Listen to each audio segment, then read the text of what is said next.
Hola mis hermanos, buenos días. Una vez más podernos reunir aquí. Estamos en este culto, ¿cierto? Alabando al Señor.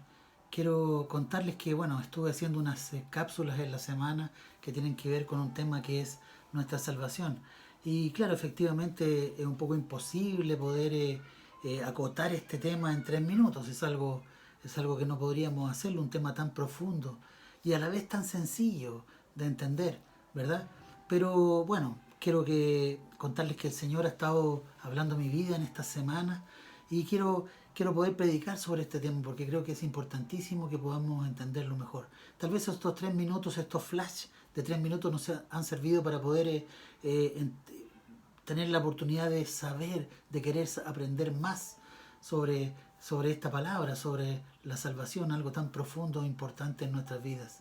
Por diversas razones en la iglesia existen personas que no tienen la seguridad de su salvación. Existen distintas doctrinas sobre si la salvación se pierde o no. Quiero contar esto como una especie de resumen de los flash que hemos hecho porque hay personas que no lo han visto. Así que la primera pequeña parte de esta prédica va a hablar sobre algunas cosas que ya hemos visto a través de estos pequeños videos, ¿verdad? Decía que existen doctrinas sobre si la salvación se pierde o no. Hay iglesias que se han separado por ello. Y esta pregunta es una de las preguntas más importantes del cristianismo. Claro, porque esa es la real buena noticia. Es lo que debemos contarle a la gente, las personas que no conocen al Señor, ¿verdad? Entonces, mis hermanos, ante la pregunta de que si hay o no una certeza de nuestra salvación, la respuesta es que sí, la hay. Podemos tener esa certeza. Y ante la pregunta si la salvación se pierde o no, nuestra iglesia tiene la convicción de que no pierdes tú tu salvación. Esto es lo que al menos pensamos, creemos y podemos ver en la palabra del Señor. La Biblia es clara con este tema, lo creemos firmemente. Por ejemplo, Juan 5:24 dice lo siguiente, dice: de cierto os digo que el que oye mi palabra y crea el que me envió, tiene vida eterna, dice Jesús, y por lo tanto no vendrá a condenación, mas ha pasado de muerte a vida. Este es uno de los versículos más monumentales y profundos de la Escritura en relación al tema que tenemos hoy en día, nuestra salvación. El que oye mi palabra y cree al que me envió, tiene vida eterna. ¿Qué dice Juan 3:16? Dice, porque de tal manera amó Dios al mundo que ha dado a su Hijo unigénito, para que todo aquel que en Él crea no se pierda, mas tenga vida eterna, ¿verdad? Luego el versículo 18 dice, el que cree en Él no es condenado, pero el que no cree ya ha sido condenado porque no ha creído en el nombre unigénito del Hijo de Dios. No iremos a ese juicio los que creemos en Él. Eso dice la palabra. Veamos qué dice el versículo siguiente. Juan 6:37 dice, todo lo que el Padre me da a mí, al que a mí viene, no le echo fuera, dice el Señor. Dice claramente que Cristo, quienes vamos a Cristo, somos bien recibidos y no somos expulsados de ninguna manera. Mire lo que continúa diciendo este pasaje en el versículo 38. Dice, porque he descendido del cielo, no para hacer mi voluntad, dice el Señor, sino la voluntad del que me envió. Y esta es la voluntad de mi Padre, el que me envió, que todo lo que me diere no pierda yo nada, sino que lo resucite en el día postrero. Quiero repetir esa frase, que de todo lo que me diere no pierda yo, ¿cuántos? Nada, cero, cero. Todos aquellos que reconocen a Jesús como su Salvador, valga la redundancia, son salvos, no hay pérdida, nadie se cae por una rendija, no. El versículo 40 aún lo corrobora más.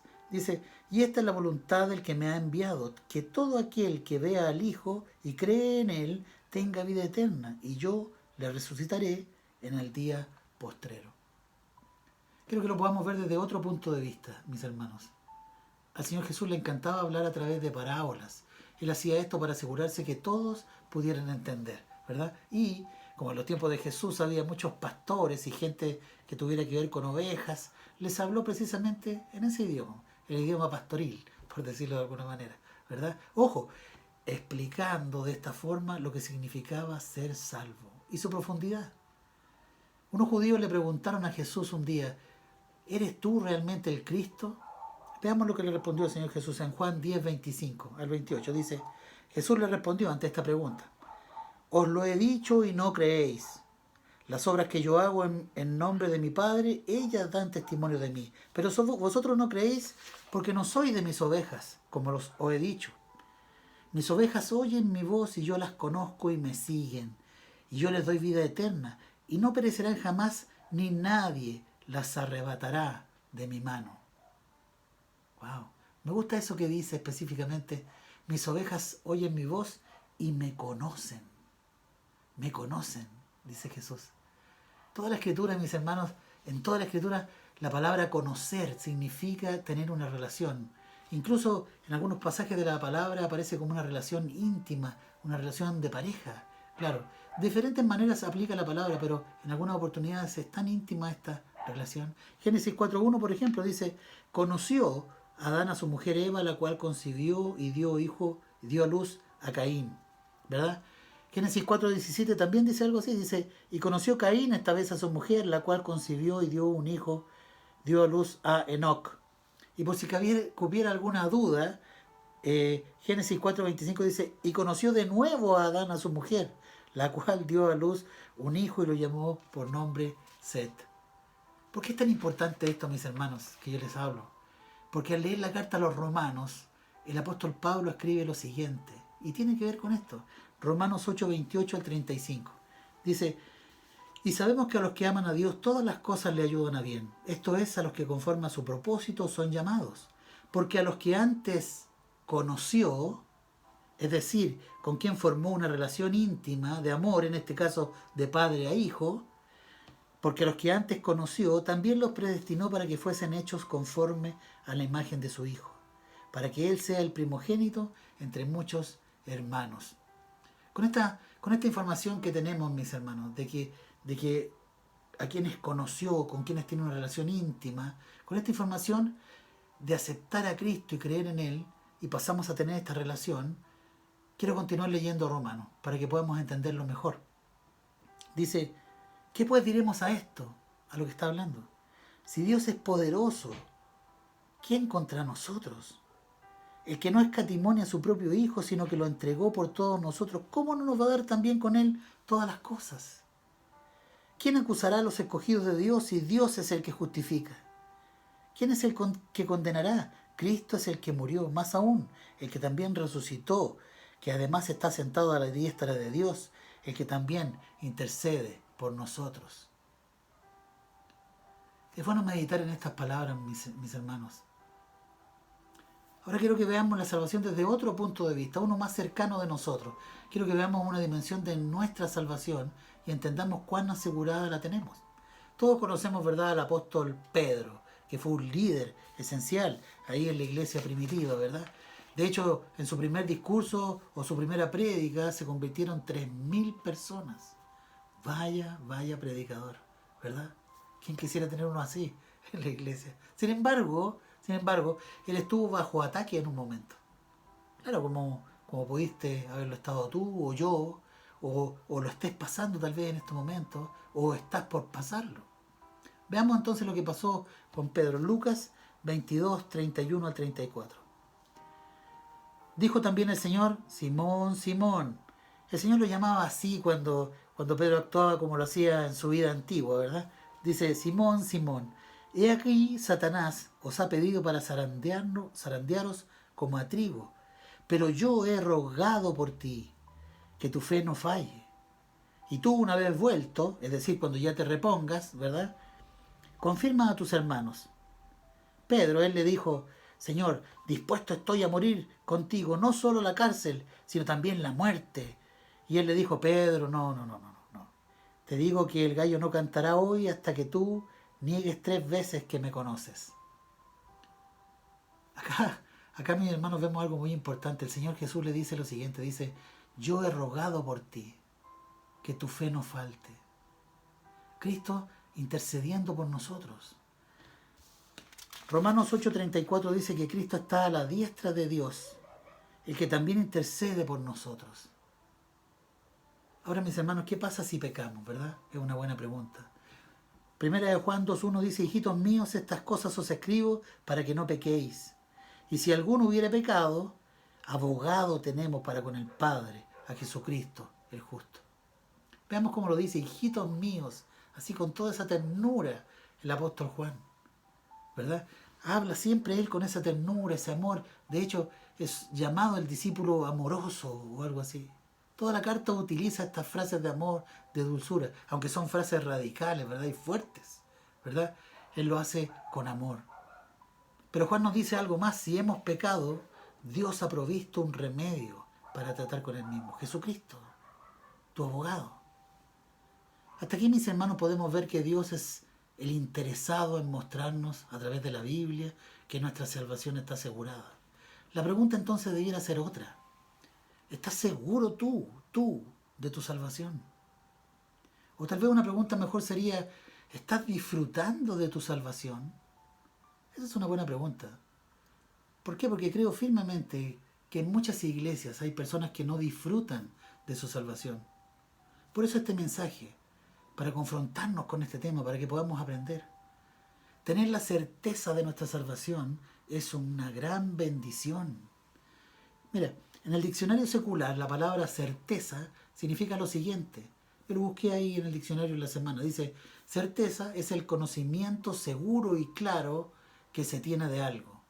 Conocimiento seguro y claro de lo que se tiene de algo. Insisto, la certeza es una bendición para nuestras vidas. Y mis hermanos, como toda bendición, muchas veces se pierde con la desobediencia. Ojo, que no estoy diciendo que la salvación se pierda, sino que la bendición de lo que se llama certeza de la salvación. No sé si estoy siendo claro. Entonces, cuando escuchamos a alguien que no tiene la certeza de su salvación, existen varias posibilidades del por qué no está sintiendo esa certeza. Una de las posibilidades puede ser que no es salvo. Puede ser. No es bendecido con la bendición de la certeza, tal vez porque está caminando en desobediencia. También. Algo quiero aclarar: si recibes a Cristo en tu corazón, eres salvo. Si tomas esa decisión, no pierdes tu salvación más, pero la certeza, esa bendición que está aquí en tu corazón, puedes perderla, insisto, por ejemplo, por caminar en desobediencia. Está prestando oído a lo mejor a Satanás, el cual es mentiroso y los hace dudar de una verdad. Me refiero a que son salvos.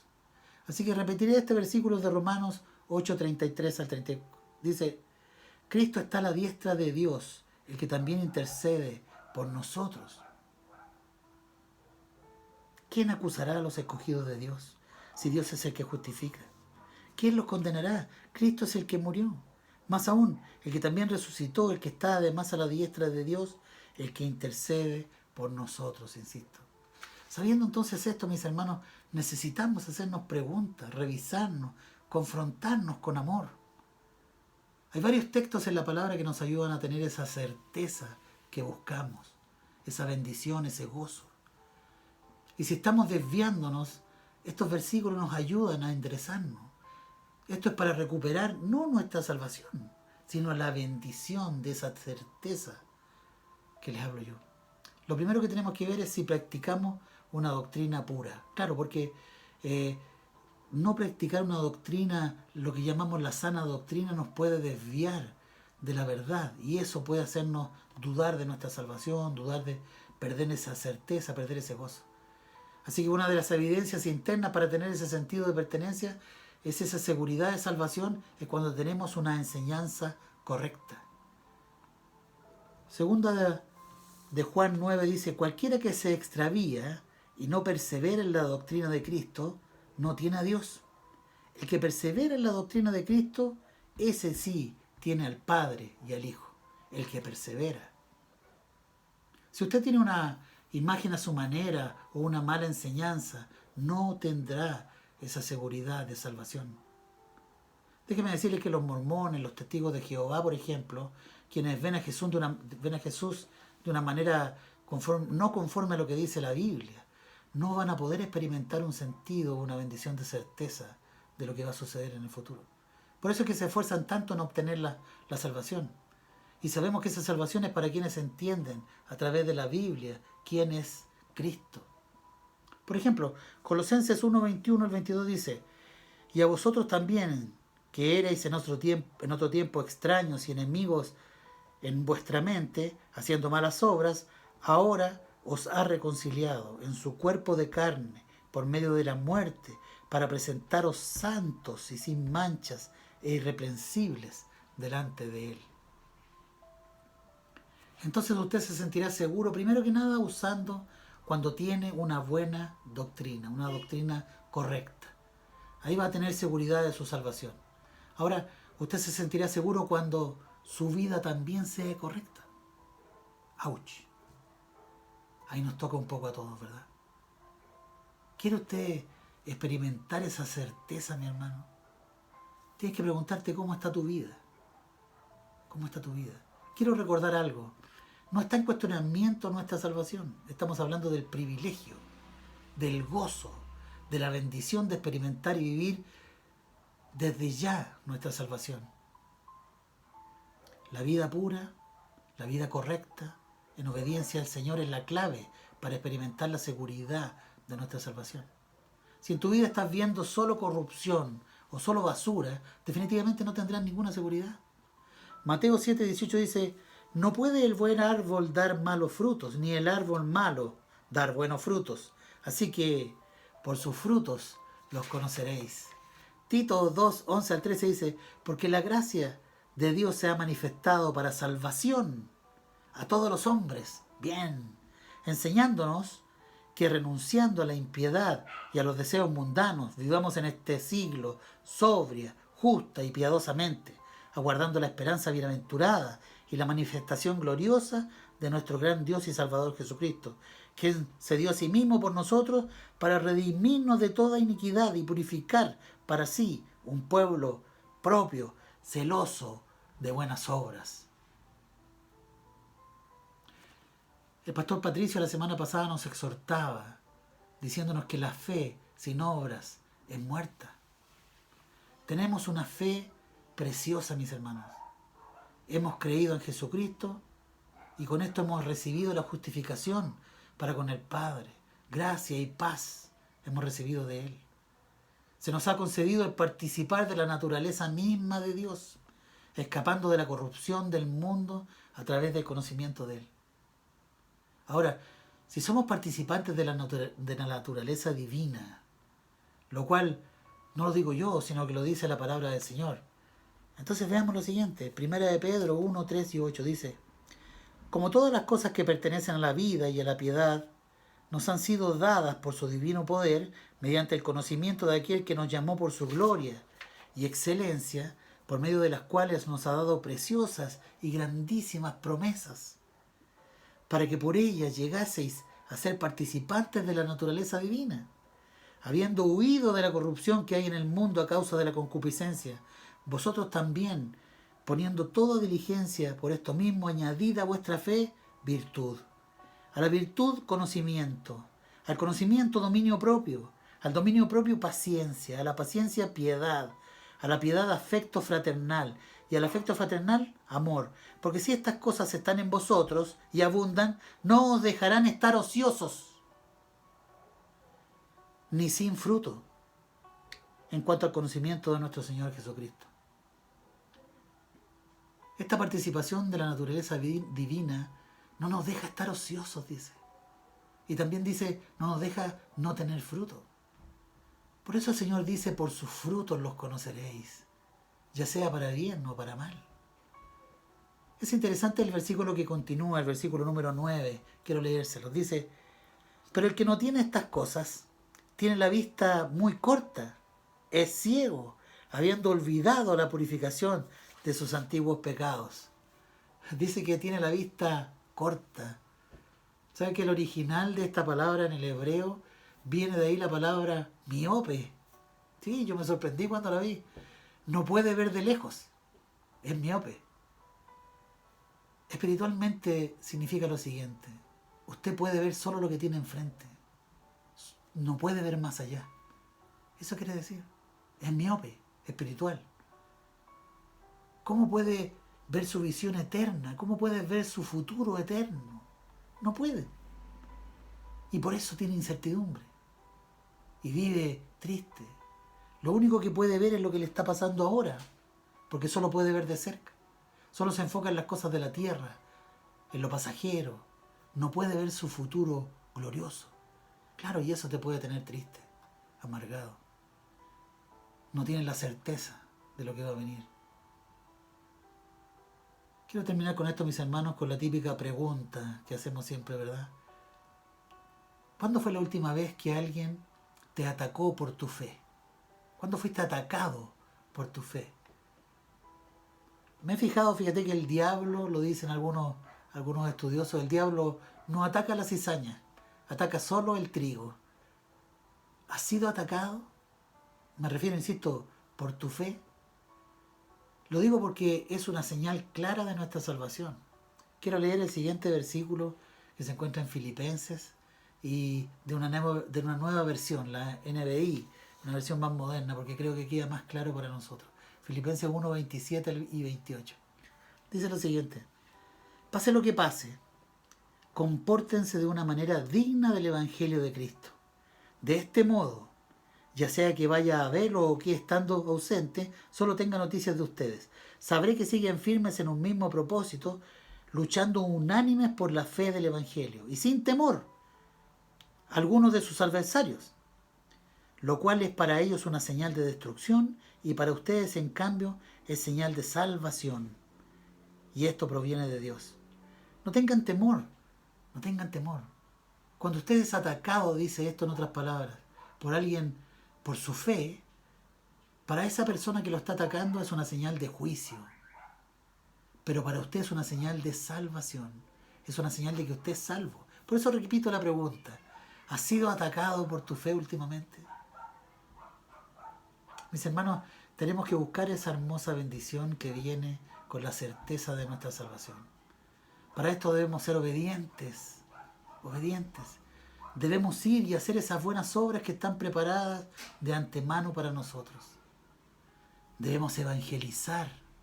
Y si somos atacados por eso, por hacerlo, bueno, esa será una evidencia de que somos de Cristo y somos salvos. Los quiero mucho, mis hermanos. Que el Señor les bendiga.